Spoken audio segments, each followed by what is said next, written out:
Marrying a family member is an age-old tradition in India and is even an accepted practice in many parts of the world. However, is it okay to marry a family member? Is it good for you? Let's find out. Welcome to a brand new episode of Jodi Logik Explains. Before we start, let's understand what marrying within the family actually means. Marrying a family member actually refers to marrying a blood relative.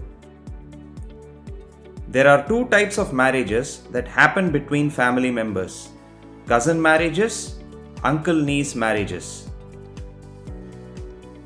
Before we explore further, remember to like and subscribe to this channel and hit the bell icon to receive instant updates when we publish a new video.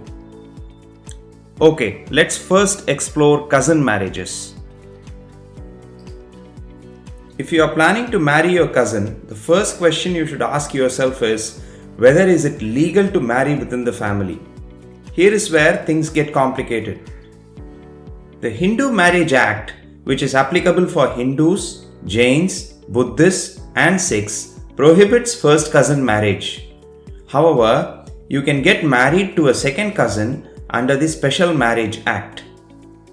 If you are a Muslim, the Muslim personal law allows even first cousin marriage, while the Special Marriage Act does not. Christians can get an approval from their church to marry a cousin. In the Jewish and Bahai communities, cousin marriages are allowed. Need more legal advice? Just follow the link in the description for more information on the legal aspects of cousin marriages in India. Now let's take a look at uncle-niece marriages.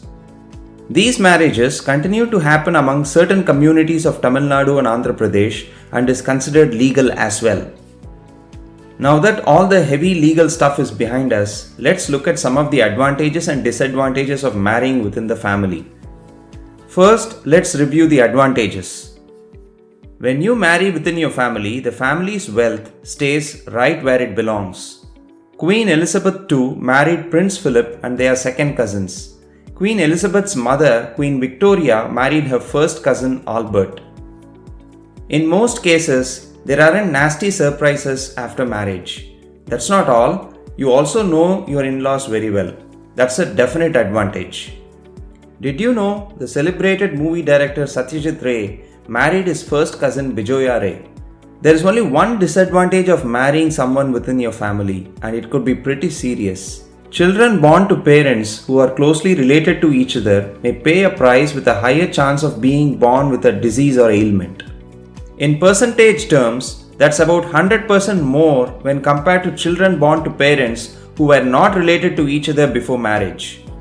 That brings us to an age-old concept that's still being followed in India.